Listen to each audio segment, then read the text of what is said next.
and I am a Rudy Poo candy ass. I do not do this video lightly.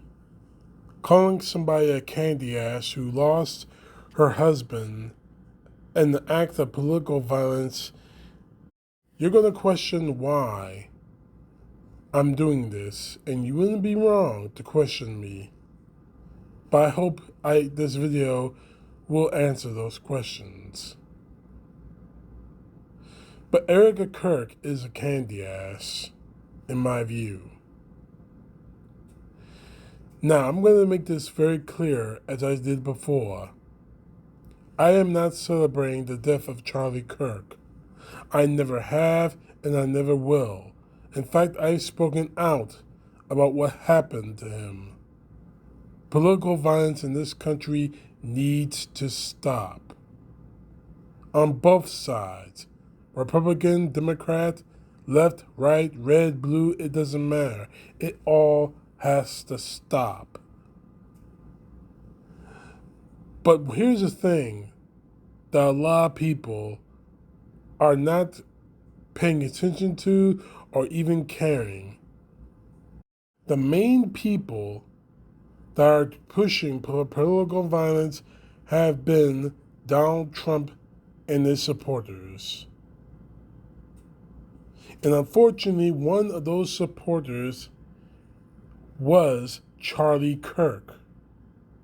I may not celebrate his death. I may not actually be cheering for it, but I am not going to sugarcoat what the man was. A man who went out and said that this country should have public executions. A man whose racism and bigotry can be quoted almost verbatim. That is something I'm not going to sugarcoat or walk away from, regardless of what happened to him.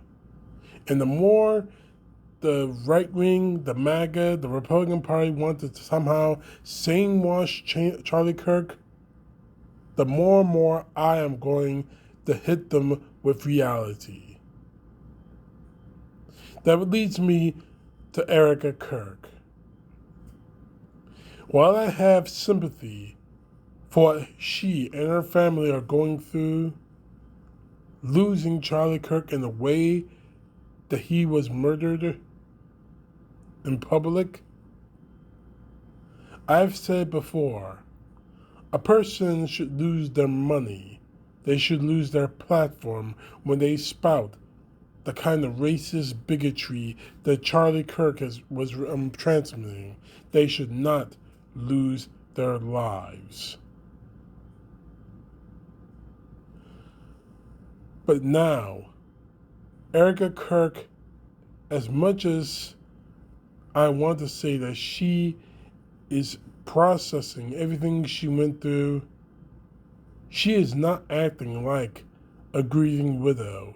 And maybe that's the way she is. But I can't see a person just walk through this life like nothing happened.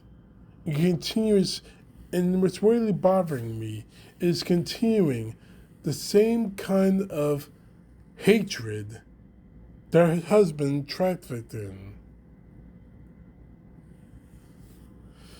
From her going on Fox and Friends on almost a weekly basis since that murder happened, for having a WWE KKK style rally, which was supposed to be a funeral, which was supposed to be a memorial for Charlie Kirk,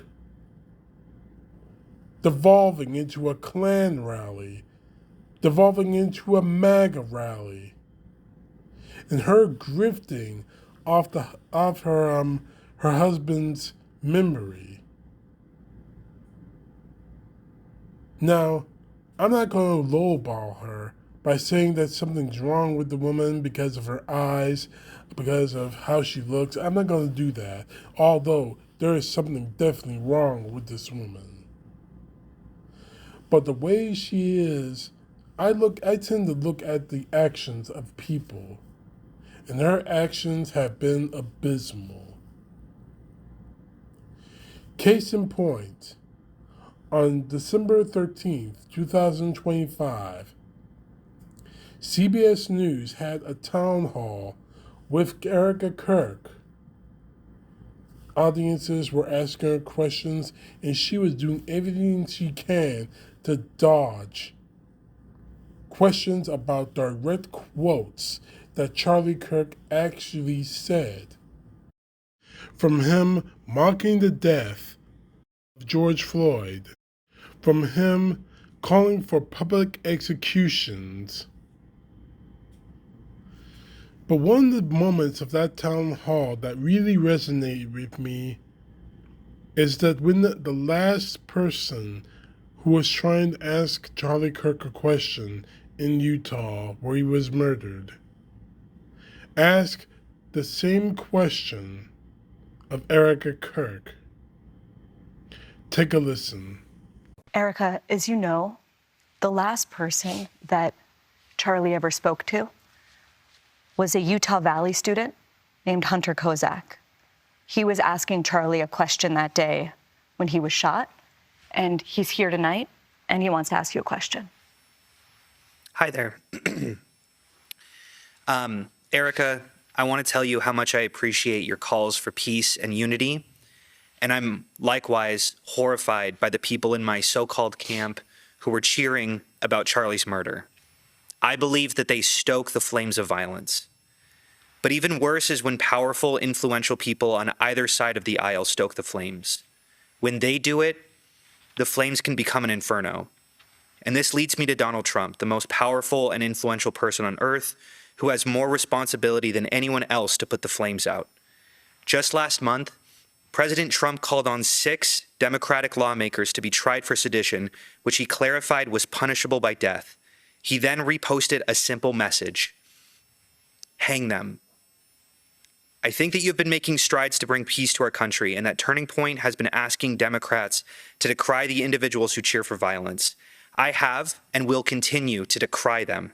But any good faith effort to stop political violence must hold both parties to the same standard and expectation.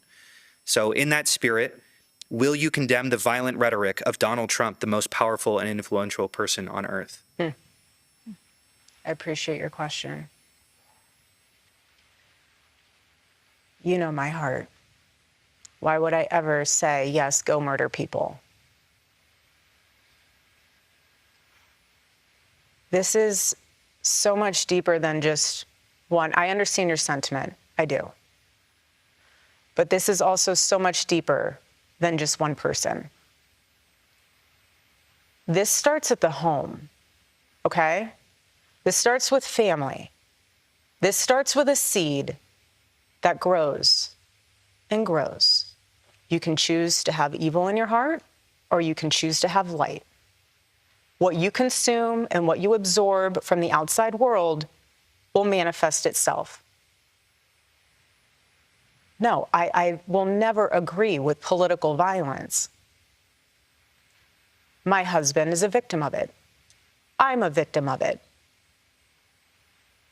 But what I'm trying to say here is that we can blame everyone else. We have to look in the mirror. When you become a father, when you become a mother, how are you raising your kids? Are you taking responsibility, or are you giving them a device and saying, go down that rabbit hole? I'm trying to go to Pilates class.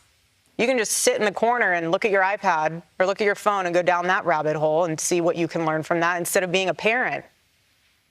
So my call to action from that is, parents, step up. Do you want your kid to be a thought leader or an assassin? That's where we're at. Do you think our political leaders have a responsibility to turn the temperature down right now? Well, I think everyone has a responsibility to do that, and I'm doing my part. I'm not in control of other people. I hope that you are paying attention to what we just saw here. Erika Kirk is a great actress, but she made a very serious mistake right here. She was all grieving, all crying, and everything else, and I'm not taking away from that at all. But the moment she was asked that question about political violence and Donald Trump's role right now in creating that political violence, and the gentleman, thank you, sir, for asking that question.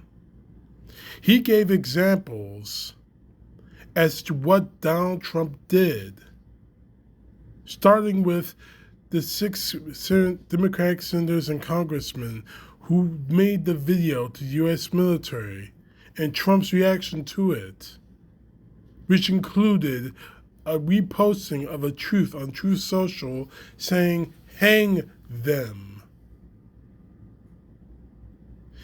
We were asked, does the President of the United States, regardless if it's Trump or anyone else, does the President have a responsibility to turn down the temperature of political violence?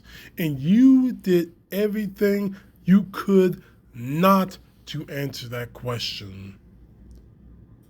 Because to answer that question is to acknowledge that Donald Trump has a very huge role in that. And more to the point, a very huge role that your husband had a role in playing in creating political violence in this country, dressing up as patriotism and faith. But the mask came off.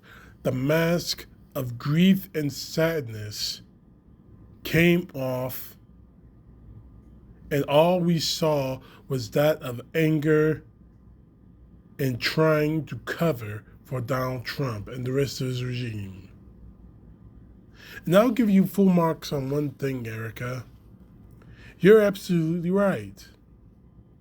When it comes to what's taught to children, the parents are going to be responsible. But here's something that you don't want to acknowledge, what you and the rest of the MAGA don't want to say. What if that child, that boy or girl, that could become radicalized is in the family that are full of Donald Trump supporters, that the parents don't say, no, this is the wrong way, don't listen to him. Even if it's Donald Trump, don't listen to him. You prefer to try and cover up for Donald Trump. And quite frankly, that shows cowardice. Erika, I am sorry that you lost your husband in the way you did. No one in this country should ever lose a family member like that. But the truth of the matter is this: you did not do anything. Your husband didn't do anything to cool down political violence in this country. Because before your husband was murdered, Trump was still screaming out political violence against reporters, people of color across this country, Democrats across the aisle. He was pushing political violence on everyone that disagreed with him. Not too recently, Donald Trump released a truth on Truth Social calling for members of the New York Times to be tried for treason and sedition because they questioned him about his health. You tell me, as a person who lost someone to political violence, you tell me, does Donald Trump have any kind of responsibility if the unthinkable does happen? The unthinkable already has happened multiple times for the last 10 years because of his rhetoric. And you sit there on CBS and tried to justify and tried to cover for him. And I know this is going to get a lot of heat towards me for saying all this. But Erika, I don't care anymore.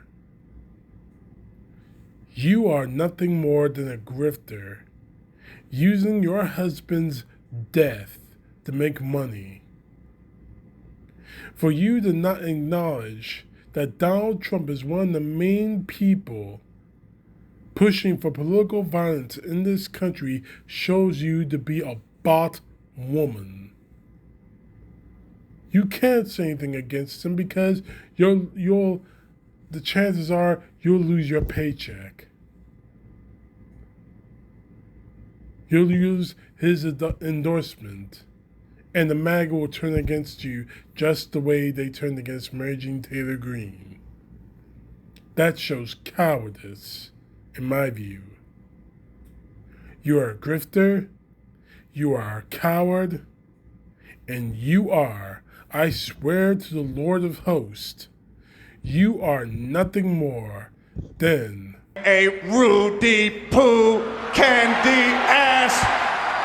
CTP, know the truth. God bless. Peace to the left, justice to the right.